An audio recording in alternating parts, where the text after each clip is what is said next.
Hey everybody, this is part of our full-length primetime podcast. You can check it out on BlogTalkRadio, iTunes, YouTube, plenty more. I hope you enjoy. This podcast is brought to you by Most Valuable Podcasts, leading the league in podcasting entertainment. What's up, everybody? Ricky Widmer here, along with the one, the only, Brandon Swanson. Hey. And welcome into the Primetime Podcast. If you're on YouTube, hey guys, you can see us yet again. I don't know why I keep saying that. It's a normal thing now here on Most Valuable Podcast to see us while we podcast. If you're on BTR, listening through Stitcher, iTunes, thank you guys for the download today. I hope you guys enjoy your full podcast. But what we're talking about today, Brandon, we got a jam-packed show. We're going to look at some college basketball, but the big thing, everyone's thinking, guys, we just saw you guys. You guys posted 3 videos today after a silent weekend. What's going on? But we're back to a normal recording schedule here at MVP, especially for us. Yeah, we are. Usually doing the Mondays. We had to do the Thursday last week. But yeah, back onto the. We're back. We're regular again. Yeah, and I mean that's the big thing. I like the Monday cast better than the Thursday because we get to talk about things like what we're doing right now. We're gonna first look at the Senior Bowl, then we're gonna dive into college basketball and look at the Arizona Wildcats and the Northwestern Wildcats. So it's an entire football and then Wildcat podcast here on the Primetime Podcast, and we're going to dive into the Senior Bowl. And the first thing I want to say, if you came to this video on YouTube or you came to this podcast on iTunes or Stitcher or Blog Talk and you're looking for the quarterbacks, go check out last week's. Me and Brandon discussed the quarterbacks ad nauseum, and the reason why we did that is this podcast would have been dominated by quarterbacks. We wanted to give them their own. So I just wanted to say that this is going to have no quarterbacks mentioned in the Senior Bowl talk. We talked about that last week. But Brandon, I'm going to throw it to you first, as I always do. The Senior Bowl coming up this Saturday, January 28th. We're looking at players to watch. Who's a guy on your radar that you think needs to have a big game and people should watch in this game? Well, I'd say my number one guy is Corey Clement out of Wisconsin. And I say that because so many people are looking at the Leonard Fournettes, the Dalvin Cooks, and I think that if he can have a really nice performance, that'll be able to help him kind of put his name out there to teams on draft boards and possibly work his way up. Again, it's tough when you're going into a draft where, again, like I said, a guy like Leonard Fournette, whose name has been out there because of the outstanding season that he had really 2 years ago, and that's really the reason why he's in the spot that he is, I think, Ricky, Leonard Fournette, that is, because of what he did 2 seasons ago. Yeah. Not even this past year, because of the injuries that he had and everything like that. It was kind of ailed with those injuries and stuff like that. But I'd say Clement because we looked at a guy who had a really good career, really, with Wisconsin. He was there all 4 years. He was the backup to James White. He was also the backup to Melvin Gordon. I was going to mention Melvin Gordon. Just shy of 1,000 yards in the season, in the 2014 season when he was the backup to Melvin Gordon. He had 9 touchdowns. This past season, over 1,300 yards, 15 touchdowns. The guy is good. I think what I'd like to see from him is be able to do a little bit more catching the ball out of the backfield.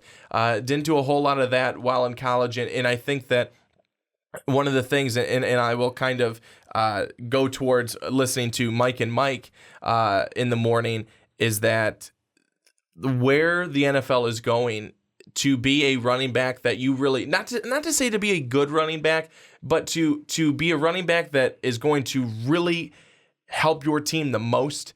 It's being a running back that can catch the football out of the backfield. And it's kind of that you can do everything. You can run with the football, you can catch the football, and every once in a while you can even throw it. But I think that's kind of where we're going. I do agree with the conversation that Mike and Mike were having. I can't remember exactly who it was with, but I agree. I think it was actually Trent Dilfer, and I don't agree with him a whole lot on quarterback stuff because he wasn't a good one. But he won a Super Bowl though with the Ravens. Anyways, so I did think that he made a really good point.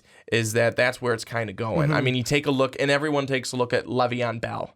what he can do, the way that he runs the football, his style of running, but also what he does out of the backfield catching the football. So I think that if Clement can do that, and if we can see a little bit more from him catching the football out of the backfield, and if he can have himself a really nice game, I think that he can certainly position himself in the right way going towards draft season. Well, and that's the thing with Corey Clement. It's the big thing is the first thing I look at is the running backs that are going to be in the game with him. There's only, to me, one running back that he kind of has to fight with for a little bit of the shine, and that's going to be, I'm assuming he'll be the starting running back because he set a record at San Diego State, and that was Donnell Pumphrey, who set that record in that last bowl game that he played in. Pumphrey's the only one that really has to fight with Clement for anything, because I look at Matt Days, I look at Jamal Williams, I look at Smith, I look at Kadeem Hunt, and I go, these are guys that are fourth, maybe third at the most, but like fourth, fifth. They're later round guys. They're not day one guys. They're not maybe at the end of day two guys at the most. And really what Clement can do is say, hey, I'm an early day two guy, because I don't think anyone's looking at this game saying that any of these running backs are going to get themselves into that night one discussion, because let's be honest, running backs in the first round, you have to be really good. The only three running backs that, right now people are looking at to go in the first night of the draft, Leonard Fournette, who people are going to top 10, Dalvin Cook, who right now is being mocked in top 10s across the board, and then Christian McCaffrey, who it depends on, are the Patriots going to take him with the 31st or the 30th pick, depending on what happens in the Super Bowl. But all jokes aside, those are the three that everyone's looking for. The big thing is, like you said, what do you do after that? You don't need to take a running back in the first round. And the thing with Clement, if he can show that, I agree with you that you got to catch the ball out of the backfield unless you're like a LeGarrette Blount. Like, he's the exception to the rule, because you look at him with the Patriots, his main goal, give it to LeGarrette, pound it up the middle. They're not going to run many screens and throw the ball to LeGarrette Blount. They might in some packages, but for the most part, he's a run it right up the gut kind of guy. I'm going to smash in the mouth with my size. But if Clement can show what can he do without the ball in his hands, because, you mentioned Melvin Gordon. I think that's a perfect kind of comparison where he's got the same style as Gordon, but he's not as athletic as Melvin Gordon was and is. So he's got to show that maybe I don't have that athleticism. I can still get the job done with the ball in my hand, but outside, how do you follow your blocks? How do you see the field? Are you a good blocker also with that? Because like you said, this is a passing game. So you got to catch the ball, but also sometimes you got to block for that quarterback. What I thought is that, if Clement really could be like Melvin Gordon was in his sophomore season, Melvin Gordon was really good. He was great. He ran the ball well. He was seeing the hole. He was hitting the hole hard.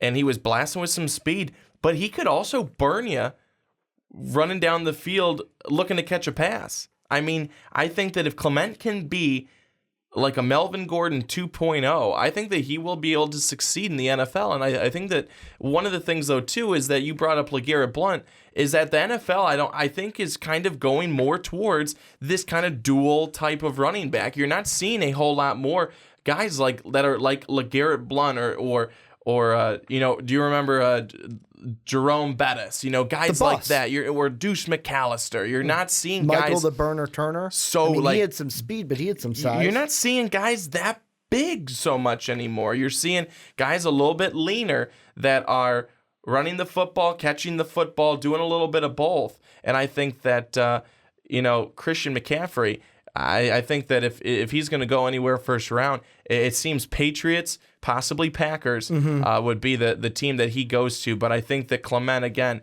this is a guy who I think was really impressive. He had a really good 2016, that is for sure. And he played every single season. He played a little bit each and every season that he was in college, all 4 years, and I think that he did it the right way. And I like what I've seen from him, and that's why I'm interested to see what else we might get out of him. Well, and with me, I'm going to kind of switch over to a different play. I want to stay on the same team because Clement's going to be on that North team. I want to look to a guy that this was a guy who, in my way too earlys, in my early round drafts, I had this guy going to the Minnesota Vikings. Shocker, not going to happen because of what happened to Teddy Bridgewater. And that breaks my heart. It pains me to say that we're not going to be able to take this offensive tackle because I really like him. But I want to see what Zach Banner, the offensive tackle out of Southern Cal, can do in this game. Big-bodied kid, strong kid on the line. And if he's a guy that can, I'm going to say, dominate the offensive line in this game and not only open some holes for Clement, but also give his quarterback time in this one, this could be a game where we actually look at the offensive line and we go, oh, man, that Banner kid, look at how he played. Because that's the one thing that a few teams in my mind could look to into the first round. You've got the Colts that could need offensive line help. I mean, you don't know where they're going to go. They got to get a new GM still. Jacksonville could go time. Offensive. Like, this is a guy who I think Banner's first round talent. Right now, I would have him low first round. At the highest, maybe the Buffalo Bills at 10. Kind of take them. But at the time I did my first mock, they were all the way down at 18. They were looking at a playoff spot. I don't know if he goes to 10 right now, but if he has a strong performance in this game, I could see us talking about him being at 10 or even at number 4, like you mentioned with the Jacksonville Jaguars. I just think that for Jacksonville, they've had so many problems, and they have so many problems still.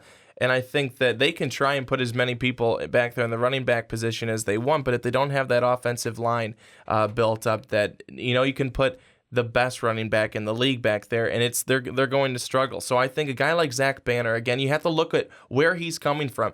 Pac-12, USC, blocking for Zach Darnold, who had, what a great season.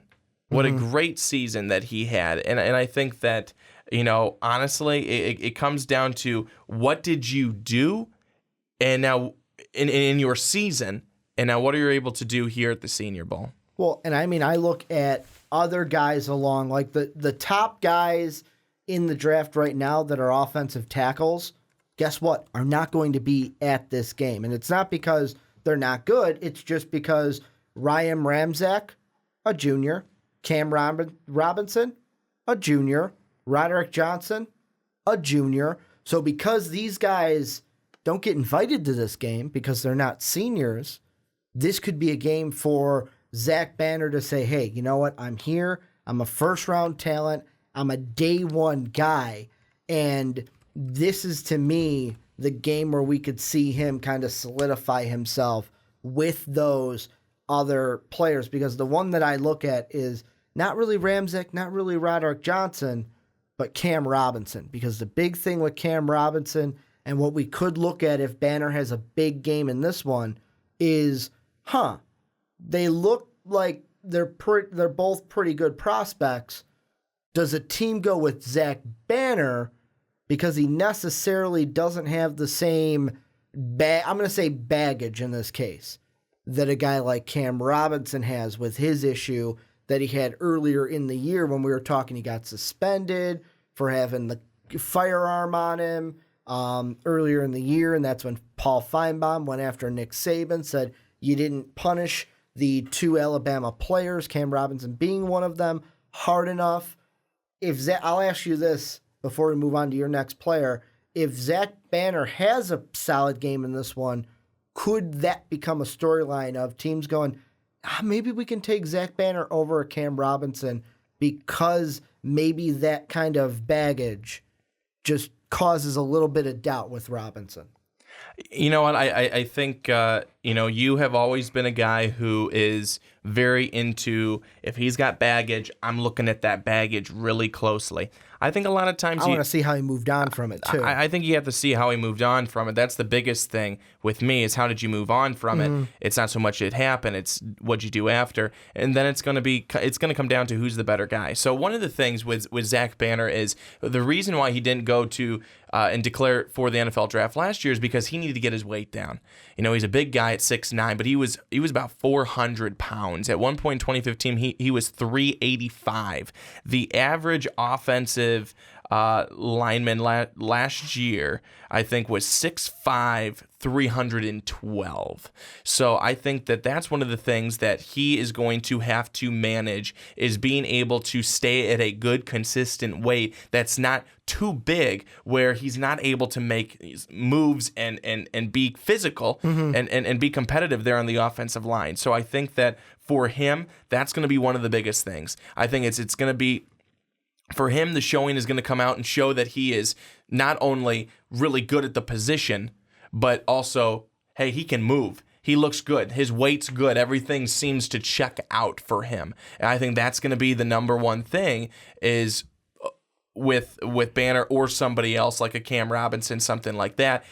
Is Banner going to be okay? Is he going to be able to, okay, he's at a good weight right now. Is he going to be able to keep, the weight off? And is he going to be able to maintain his weight here where he is right now? That's a big thing. You think for an offensive lineman, you think, weights, the more the merrier, But not necessarily, because there's a point that you get to, even at 6'9", 6'5", whatever you are, that you can't move around with it. You can't do as much. You can throw your weight, but you can't be as physical as you would like. So that's, I think, one of the biggest things that they'll be looking at for Zach Banner. Also, earlier I had said Zach Darnold. I was quickly saying Zach Banner and then Sam Darnold. Yeah, you meant Sam Darnold. And the thing I like that you brought him up, the last thing I wanted to bring up on Banner is, I mentioned earlier that I had seen him on The Herd with Colin Cowherd, and that's something to me when draftees and prospects kind of go on these shows, the first thing I think of is, okay, you got to play it smart, kid. You can't look like, hey, I'm all in it for the bright lights and everything. Basically, you can't be like Dion, like, hey, I'm going to ask for so much money, they're going to have to put me on layaway. And the one thing I will say, watching him on The Herd impressed me. Well-spoken kid, joked around about his teammate Sam Darnold, where the Colin's like, yeah, you know what? You saying he's got a round face? Sam's not gonna like that. He listens, and Banner was like, yeah, I know he's not gonna like it, but we all joke around with each other. So you got to see a kind of lighthearted personality from him, and I was worried that, okay, don't mess anything up. I was very not surprised. I'll say pleasantly pleased with that type of interview. But who's your next player? Who should we watch in the Senior Bowl? My next player is O.J. Howard, tight end out of Alabama. And the reason I say him is because O.J. Howard has really shown some sparks of being very good, of being a guy who can certainly make it in the NFL as an everyday tight end. And I think for him, it's certainly that we saw some of the big plays that he made in these last two national championship games, and it was actually in both of them. We saw him in the win against Clemson. We saw him make some good plays in the loss against Clemson. I think that for him, and he never had a season where he was over 700 yards. He never had a season where he got up to 700 yards, and his touchdowns, he didn't have a ton of them. But I think for him, I really want to see, can he be more of a receiving threat? Also, how is he going to be as a blocking tight end? I think in the NFL, you got to take all those things into consideration. I think he's so intriguing because I think the potential is there for a guy to be very, very good at his position. And now we've just got to see, can he do it? Well, and for me, the big thing is I think back to, and I'm looking at it right now, my first mock draft. Now, the order is obviously way different because I did it a couple weeks ago. My next mock draft actually is coming out next Tuesday or next Wednesday, so watch out for that. It'll be updated with the current order as it is right now. But the team that I had him going to, and I think that this is more of to me, a perfect fit for O.J. Howard kind of a conversation. Like, I agree. he needs a strong Senior Bowl because, like I mentioned right away, the first thing I said in my little snippet in my mock draft was, and I quote, O.J. Howard has seen some production dip this season compared to 2015. And you look at that was before the national championship. You look at the national championship, I believe he had one good catch where it's like, oh, there he is. He's on the roster. Or he's wide open. Yeah. We're like, oh, is he going to break it like last year?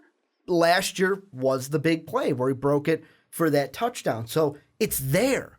And for me, I like the Denver Broncos. I mean, this was obviously before Gary Kubiak left the team and they had to bring in Vance Joseph. But I mentioned, like, at the time I mentioned Kubiak likes tight ends. They need a solid tight end ever since theirs went to Jacksonville. And I thought 22 at the time. Why not a perfect one? But if he can also have a good Senior Bowl, another team that could look for him, I don't think they would reach at number 10 for him. But the Buffalo Bills could also look for a tight end as well. So it really depends. To me, I think a Senior Bowl performance would help OJ get into the day one conversation rather than get into like a top 10 or a top 5 kind of a situation. Another team, and I don't know, you could disagree with me, another team that I think could probably use a tight end. Now, I'm not saying as their number one choice, but the Miami Dolphins. Yeah. The Miami Dolphins, another team that really just hasn't had that tight end, that good tight end really in a while. So I think that maybe they're another team that could use one. But I agree with what you say about the Denver Broncos. I think that would probably be a good that could be a good landing spot for him. It would certainly make sense, and it definitely did, like you said when you were talking about it. And this is, of course, before, Gary Kubiak and everything. But that would certainly make sense. But Howard, he's that intriguing player because you know what he can do. You want to see that on a more consistent basis. His average, I think, yards per catch dipped a little bit in 2016. I think that it's what is he going to be able to bring you on an every day, every weekend, consistent basis, and is he going to, show you even a little bit more than what he did in college? Because again, didn't have spectacular numbers. His career numbers: 114 catches, over 1,700 yards, 7 touchdowns. I mean, that's not spectacular, but I think that the way that he played in some of the big games shows you that he can be a big playmaker when you need him to be. Well, and the last 2 players I am going to bring up, I'm kind of packaging them together because segment's getting a little long and I don't want it to go super long. We got 2 other topics to talk about tonight, but I do want to throw them in. The first one I want to mention is Eddie Vanderdozen. The reason why I think he needs a big Senior Bowl is maybe this was me kind of overhyping him. But in my way too early mock draft, and I know when I say way too early, you got to take that with that little grain of salt because it's way too early. It's not even before any of the season has started. Item number 7, I'm going to the Washington Redskins because I thought, hey, you know what, a big guy right in the middle, if he can his only biggest concern was the injury that he had in 2015, and if he can bounce back from that, I think he needs to have a big showing, say, this is who I am. I'm a big body defensive tackle that can clog up holes in the inside.